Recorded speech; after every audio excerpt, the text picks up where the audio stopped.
اعوذ باللہ من الشیطان الرجیم بسم اللہ الرحمن الرحیم یا ایہا الذین آمنوا کتب علیکم الصیام کما کتب علی الذین من قبلکم لعلکم تتقون۔ سورہ بقرہ آیت نمبر 183 183۔ اے صاحبان ایمان، تمہارے اوپر روزے اس طرح لکھ دیے گئے ہیں جس طرح تم سے پہلے والے لوگوں پر لکھے گئے تھے، شاید کہ تم متقی اور پرہیزگار بن جاؤ۔ اسلام کے ستون۔ قال الباقر علیہ السلام: بنی الاسلام علی خمسۃ اشیاء، علی الصلاۃ والزکاۃ والحج والصوم والولایہ۔ حضرت امام محمد باقر علیہ السلام نے فرمایا، اسلام کی بنیاد 5 چیزوں پر رکھی گئی ہے: نماز، زکوٰۃ، حج، روزہ، ولایت۔ فروع کافی جلد نمبر 4 صفحہ نمبر 62 حدیث نمبر 1۔ روزے کا فلسفہ۔ قال الصادق علیہ السلام: انما فرض اللہ الصیام لیستوی بہ الغنی والفقیر۔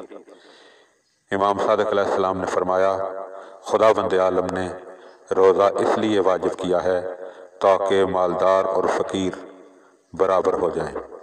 من لا یحضرہ الفقیہ، جلد نمبر 2 صفحہ نمبر 43 حدیث نمبر 1۔ روزہ خلوص کی آزمائش۔ قال امیر المومنین علیہ السلام: فرض اللہ الصیام ابتلاء لاخلاص الخلق۔ مولا علی علیہ السلام نے فرمایا، خداوند عالم نے مخلوق کے خلوص کو آزمانے کے لیے روزہ واجب کیا ہے۔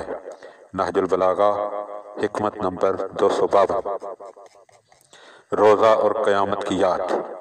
قال الرضا علیہ السلام: انما امروا بالصوم لکی یعرفوا علم الجوع والعطش ویستدلوا علی فقر الآخرہ۔ امام رضا علیہ السلام نے فرمایا، تمہیں روزے کا حکم اس لیے دیا گیا ہے تاکہ بھوک اور پیاس کے درد کا احساس کر سکو اور اس سے آخرت کی بے چارگی اور فقیری کا اندازہ لگا سکو۔ وسائل الشیعہ جلد نمبر 4 صفحہ نمبر 4 حدیث نمبر 5۔ علل الشرائع صفحہ نمبر 100۔ بدن کی زکوٰۃ۔ قال رسول اللہ صلی اللہ علیہ وآلہ وسلم: لکل شیء زکاۃ وزکاۃ الابدان الصیام۔ حضرت رسول خدا صلی اللہ علیہ وآلہ وسلم نے ارشاد فرمایا، ہر چیز کے لیے ایک زکوٰۃ ہوتی ہے اور بدن کی زکوٰۃ روزہ ہے۔ الکافی جلد نمبر 4 صفحہ نمبر 62 حدیث نمبر 2۔